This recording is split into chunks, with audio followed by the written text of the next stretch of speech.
People always say that we should invest for the long term, that nobody can predict the future in the short term, but if we just buy now and we hold for decades, then one day we can retire rich.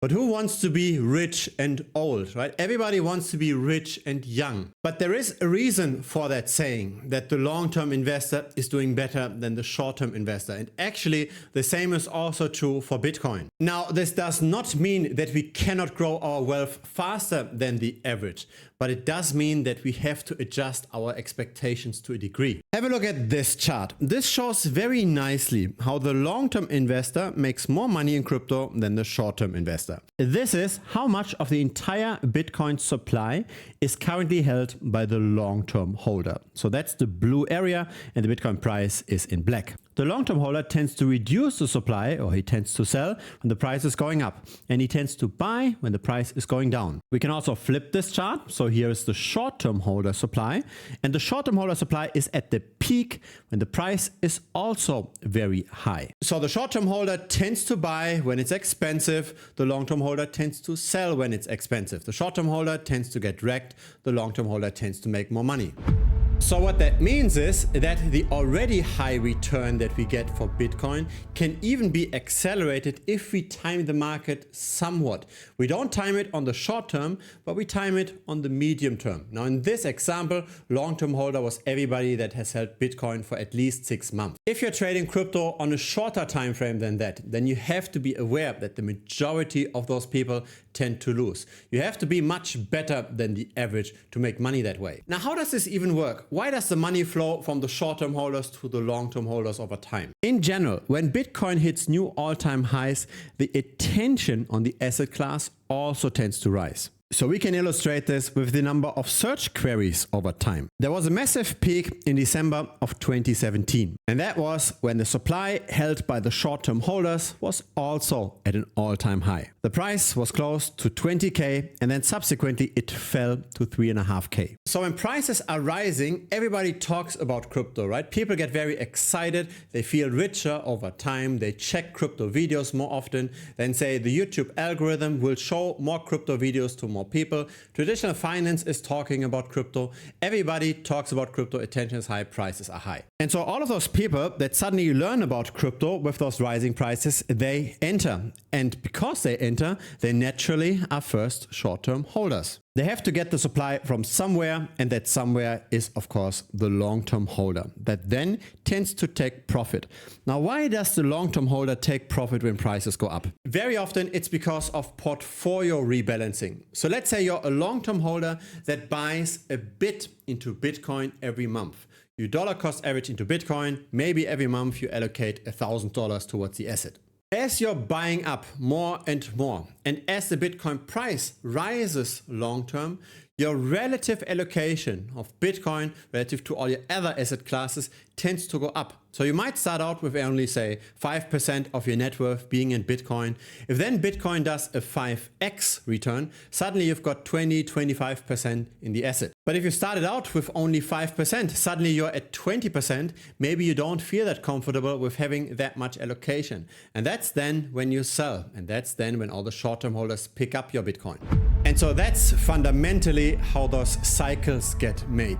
So in general, long-term, Bitcoin tends to outperform just fiat currency because fiat expands over time by roughly 6.8% per annum and Bitcoin supply grows slower than that. But as the price rises more and more, the supply that's held by the short-term holder is going up. And the short-term holder, of course, wants the current rally to continue, right? He sees all of that price action and he's not prepared for potential correction that's stronger, that's larger compared to what happened in the past. And so suddenly the plan that the short-term investor had to just grow the money, it gets shattered and there's no plan B. There's no long-term investment plan. There's no dollar cost averaging. There was just FOMO buys.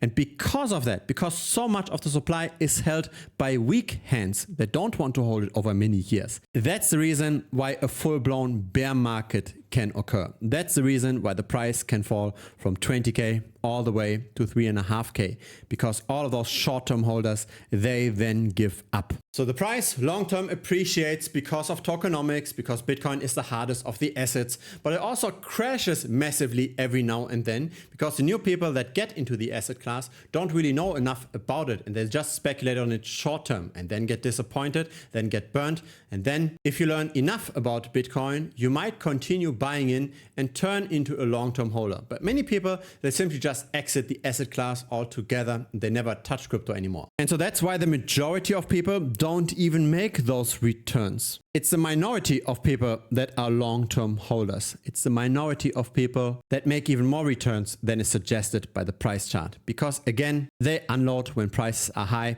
and they buy back in when prices are low. Now, just based off that theory, currently the market is not too heated. The short-term holder supply is comparatively low. So this is potentially a time to buy. What about attention? Here is the search interest. Again, it's comparatively low. We want to buy when nobody searches for Bitcoin, when nobody is interested, and we want to sell when attention is spiking, when a lot of short-term holders enter again. In general, we want to do what the smart money is doing. The smart money tends to be the long-term holder. The smart money tends to own a lot of Bitcoin, and the smart money only moves their Bitcoin when the price is already very high. Now, there's a very interesting metric that I like to use. And that's this one over here. It's the value days destroyed. So this looks at what is the long-term holder doing? What is the diamond hand for Bitcoin doing? So whenever you kept your Bitcoin dormant for a while, when you didn't move it, and then after weeks and months and years, you suddenly decide to move your Bitcoin, you're destroying value days. The more Bitcoin you have and the longer you held it for, the more value days you can potentially destroy upon moving the BTC. And so whenever this indicator spikes red, it is potentially a good time to at least partially offload some Bitcoin. Currently this is rising, but it's not yet in the red territory. So again, it seems like Bitcoin is comparatively cheap. Now there's a problem with this theory though. The attention on crypto is clearly very low and the supply held by short-term holders also is not spiking up. So it might make sense to buy. However, the upside potential is really not that clear now. This here is the scary chart and I've showed this several times on this channel. There's nothing scientific about this chart, but it's very interesting how historically the cycle tops in Bitcoin aligned very nicely on a single curved line. So even when we zoom in and we look at the intraday movements, we just look at how nicely does this connect across those different cycles. It's very surprising how well this actually works. And the sad truth is that currently we have bounced off that resistance one more time. 111, 112K, that's the danger zone. And we have to break above this for Bitcoin to enter price discovery mode again. In general, the market is still expanding. So there is money flowing in. The stablecoin market cap continues to go up. And when money is getting into the market, right, when people move from their fiat currency to crypto stablecoins, that's good. That means prices should appreciate. Now, while this is the stablecoin market cap, this here is the stablecoin dominance. So how much percent of all of crypto is currently in stables? When this is very low, the market is very much risk on. So that's when crypto prices are high. While when the stablecoin dominance is high, it means crypto prices are low. And currently we are in the middle. There's still some more money that could potentially get deployed, but there's also the potential risk of the market getting spooked again. Now, if all of this money gets deployed again and we see a stablecoin dominance of close to 5%, then indeed we would break this resistance. We would go to 130, maybe even 140K in Bitcoin, because that's how much the price appreciated in the past when the stablecoin dominance went down. But if instead the market continues to respect this historical resistance, then we could cool off even further. I'm still invested and I use the 120-day simple moving average as a guideline. I will exit my Bitcoin in case we fall below 93K. And that's based off this backtest that I've made with data starting in 2017. I have looked at all the moving averages from the 2-day all the way to the 200-day, and the 120-day simple moving average historically worked the best. So the strategy is to buy whenever the price is above the moving average and to sell Bitcoin whenever it's below. It's a very straightforward trend following strategy. It's the one that worked the best historically. It's better than the 200-day moving average. It's better than the 50-day moving average. The 120-day is really how to trade momentum. And here's how much it outperformed. So this is on a linear scale. This is the back-tested portfolio in turquoise, and the Bitcoin price is in white. And then we've got the same on a logarithmic scale. Again, we see how this strategy outperforms buying and holding Bitcoin by a lot. And so I very much respect that moving average. I really believe that it's good to at least time the medium term. There is a chance that we go to 130K, but there's also a chance to fall below the SMA again. And currently I'm exposed, but this will change once we are below 93K. Now it's quite fascinating that most people take the hard route. Most people try to make money in crypto by finding the next asset that does a 10x return. The problem is that most assets don't do that. Most assets go down. There are a few assets that take a lot of the returns, but it's a market where the winner takes most. On top of that, we also have to be right about the macro environment, as in if Bitcoin goes up, then most altcoins go up as well. When Bitcoin dumps, most altcoins go down as well. So really, I think there are smarter ways to make money. I think it's better to try to not focus too much on the macro. I think it's better to find price discrepancies where you don't have to find the few winners. Let me show you what I mean. What do you prefer investing in? Is it the line at the top or is it the line at the bottom?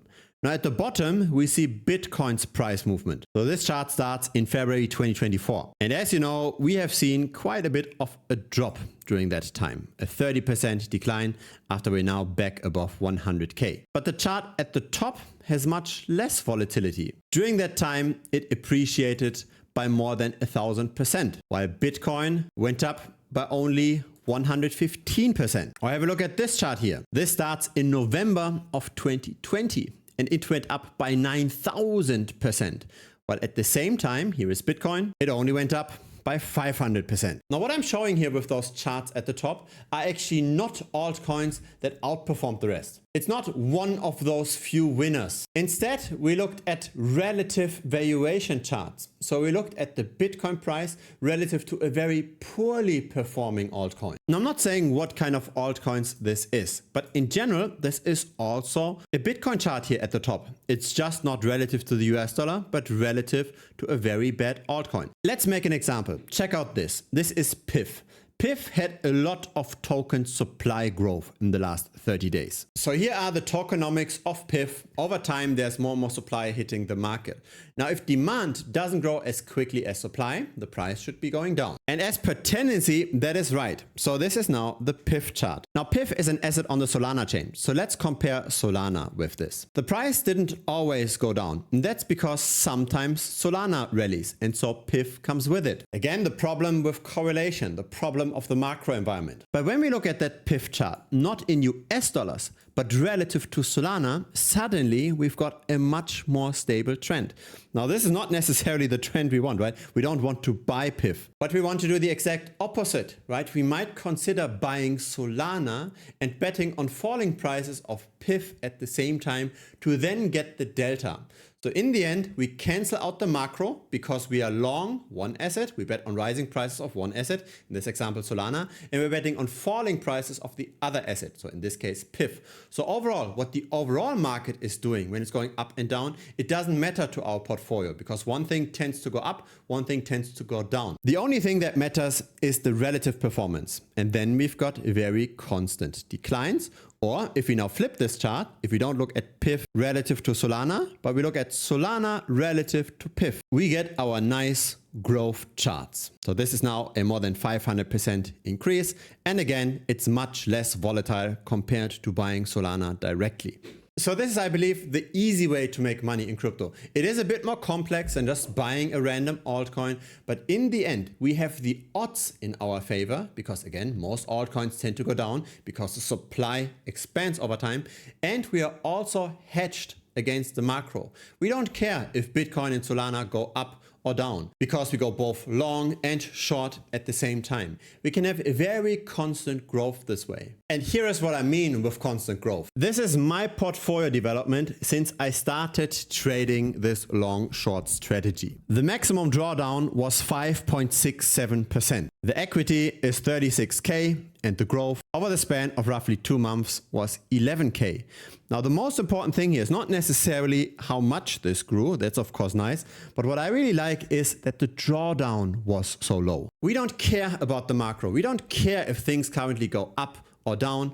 All we care about is pricing inefficiencies. And so think about it. Do you want to buy a lot of different altcoins hoping for the one moonshot that might make up for all of the losses that in the end might never come?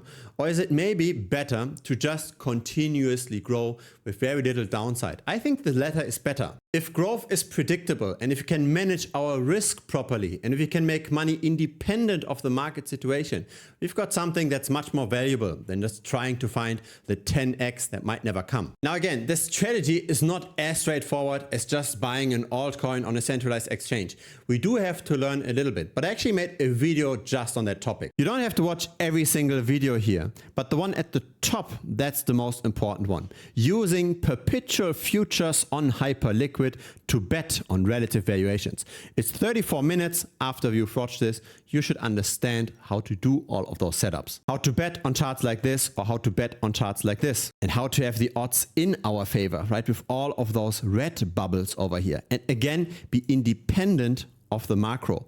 It's the constant growth that's really attractive. So again, here's that tutorial video. It's part of the premium membership, thebitcoinstrader.com. And of course, I also share my own trades. For example, over here, I shorted WorldCoin recently. WorldCoin relative to Ethereum. So we're betting on Ethereum to outperform WorldCoin. So that was on the 23rd of May. I'm sharing this because this position is now closed and I closed it on the 28th of May. And so in the end, when you've got the right risk management in place and you put on some leverage on the position, you can make really nice gains. Here was the Hyperliquid chart at the time. So it already went up a little bit since then. But yeah, people are making money with this, right? This is not just me cherry picking the data. Here, have a look at this. This was one member that made some money with the WorldCoin short. Another one over here and here and here. Thanks, Gerhard. The premium membership paid itself already. And so that's in the end the fundamental idea, right? It's about making consistent gains. It's not about buying random lottery tickets, hoping for the one salvation trade. So feel free to check it out. It's currently $125 per month. It used to be 165, but currently the attention on crypto is comparatively low.